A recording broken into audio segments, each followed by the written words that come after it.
Halo minasan, jumpa lagi bersama Dige. Pada kesempatan ini, Dige akan membahas anime Jujutsu Kaisen musim kedua episode 20. Tak bosan-bosannya Dige menyarankan agar kalian bisa menonton anime ini secara langsung karena dijamin kalian pasti puas dan tentu saja memiliki pengalaman nonton tersendiri. Tapi jika kalian gak ada waktu, maka mampir ke sini adalah pilihan yang paling tepat karena Dige dengan senang hati akan menceritakan semua kisahnya untuk kalian semua.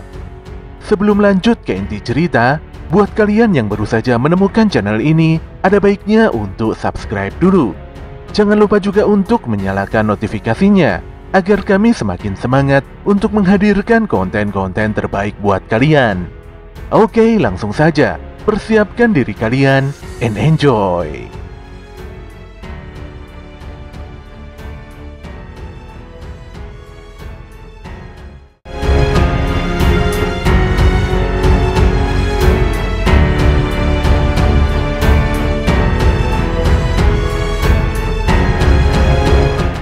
Setelah darah Nobara mengenai wajah Itadori, Shin pun tiba-tiba flashback ke masa lalu, yang mana kala itu mengisahkan tentang kebersamaan Itadori, Nobara, dan Fushiguro.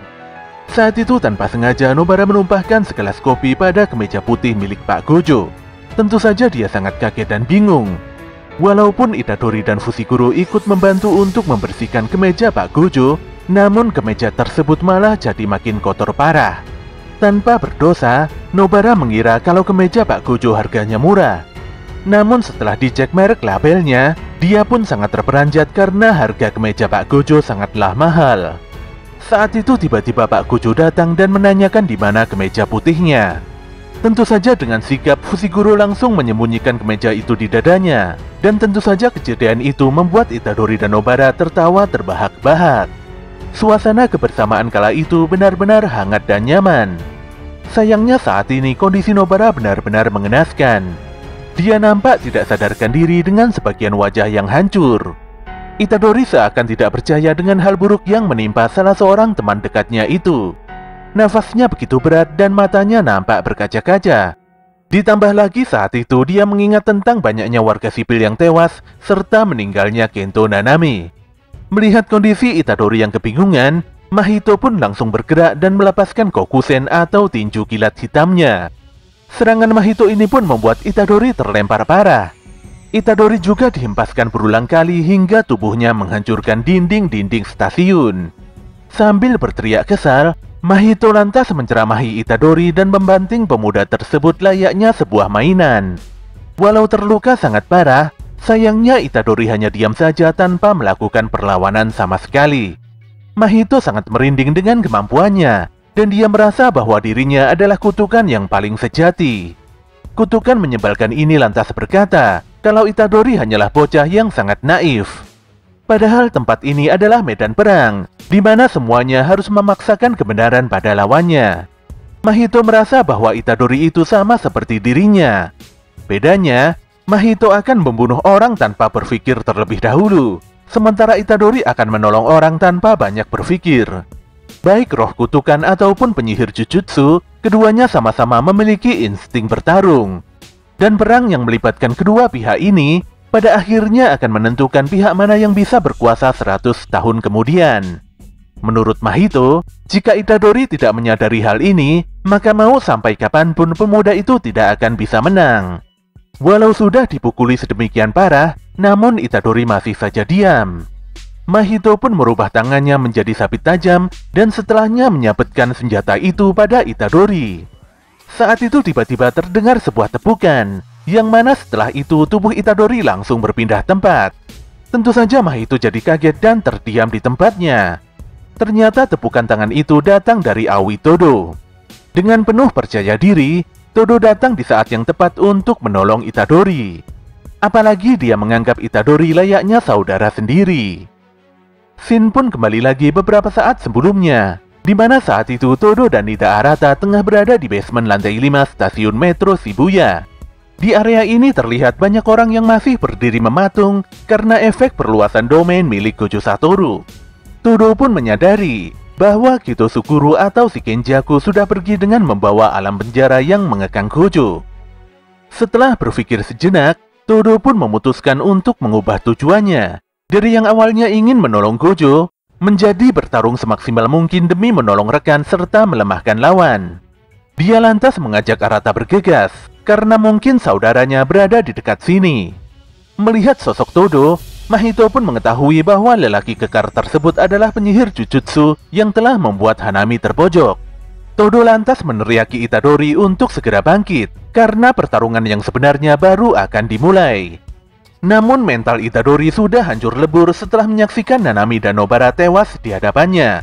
Dia pun meringkuk dan menangis, seraya mengatakan kalau dirinya sudah tidak sanggup untuk bertarung lagi.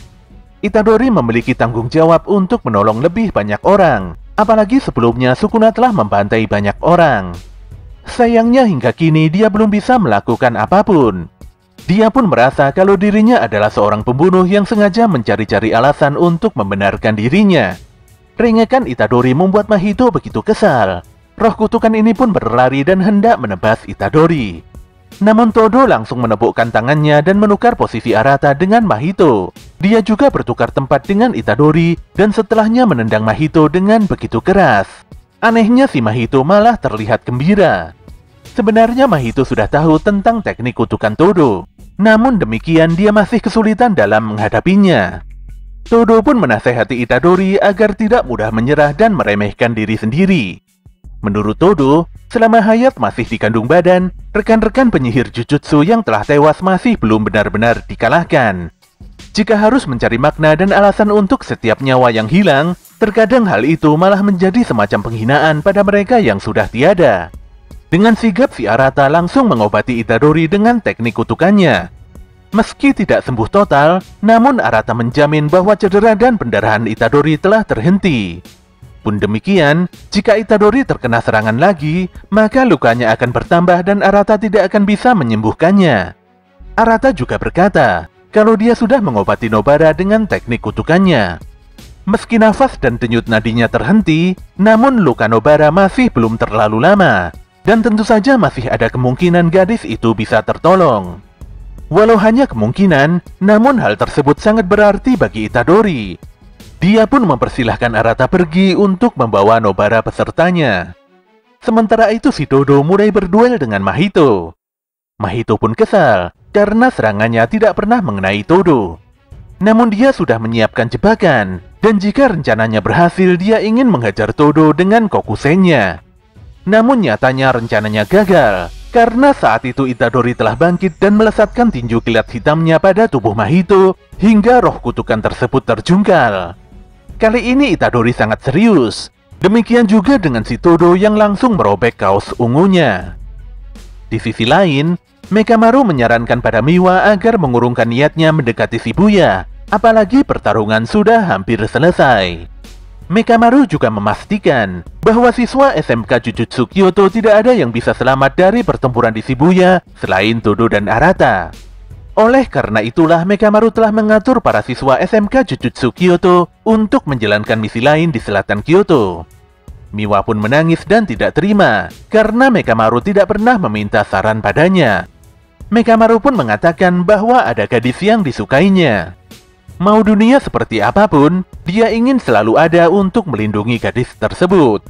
Tangis Miwa pun semakin menjadi-jadi ketika Mekamaru mengucapkan selamat tinggal karena waktunya semakin menipis.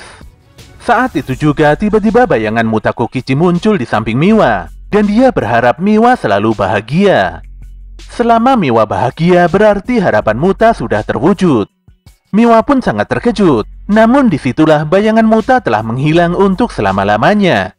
Gadis ini pun menangis sesenggukan seperti menahan rasa kesedihan yang sangat luar biasa. Sementara itu di gerbong belakang, para member SMK Jujutsu Kyoto juga begitu sedih, walaupun beberapa di antara mereka merasa sangat diremehkan oleh si Mekamaru. Kembali ke stasiun Shibuya, di mana pertarungan sengit sudah tidak terelakkan. Itadori dan Todo saling bekerja sama untuk menyerang Mahito. Walaupun dikeroyok, namun si Mahito sangatlah kuat dan dia mampu mengimbangi gempuran serangan Todo dan Itadori sambil mengubah bentuk tubuhnya menjadi berbagai macam senjata mematikan. Roh kutukan ini sangat bersemangat melihat dua musuhnya yang sangat lihai. Todo lantas mendorong Itadori ke arah Mahito, dan hasil kombinasi serangan tersebut membuat lantai stasiun hancur berantakan hingga tembus ke lantai di bawahnya. Di ruangan yang cukup gelap tersebut, Mahito terus berlarian di antara pilar-pilar bangunan. Dia lantas membelah diri dan melasatkan serangan dadakannya pada Itadori. Untungnya si Todo langsung menepukkan tangannya dan membuat Itadori terhindar dari serangan itu. Intensitas pertarungan kali ini berjalan dengan sangat cepat. Mahito pun tidak tanggung-tanggung dalam bertarung, di mana saat itu juga dia memanipulasi beberapa roh kutukan menjadi satu guna menyeruduk kedua lawannya.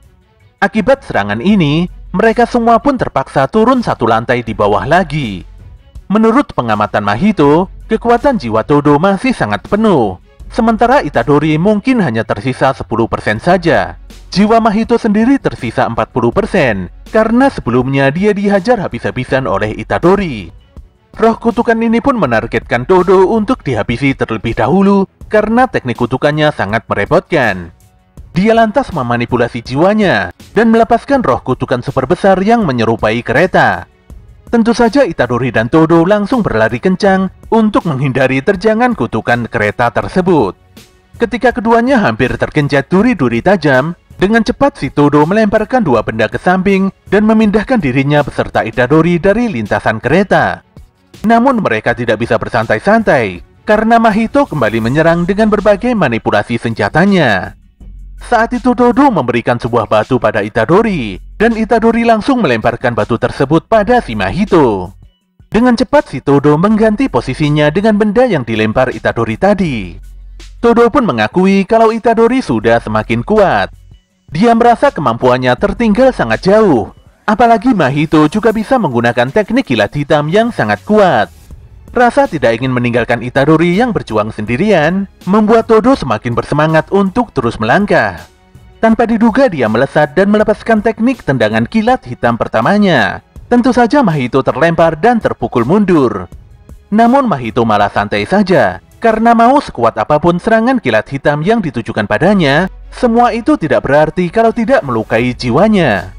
Kali ini pertarungan sudah semakin serius. Ditambah lagi ketiganya telah memaksimalkan kemampuan diri mereka hingga 120%. Dengan sangat serius, Mahito langsung memuntahkan banyak kutukan simpanannya dan menggabungkan seluruh kutukan tersebut untuk menggempur Itadori dan Todo. Serangan Mahito membuat Todo tidak bisa menggunakan teknik kutukannya. Lebih parahnya lagi, roh kutukan milik Mahito itu terus mengamuk hingga menembus dan merusak jalanan utama distrik Shibuya. Mahito pun meneriaki Itadori untuk bertarung habis-habisan dan saling mengutuk satu sama lain.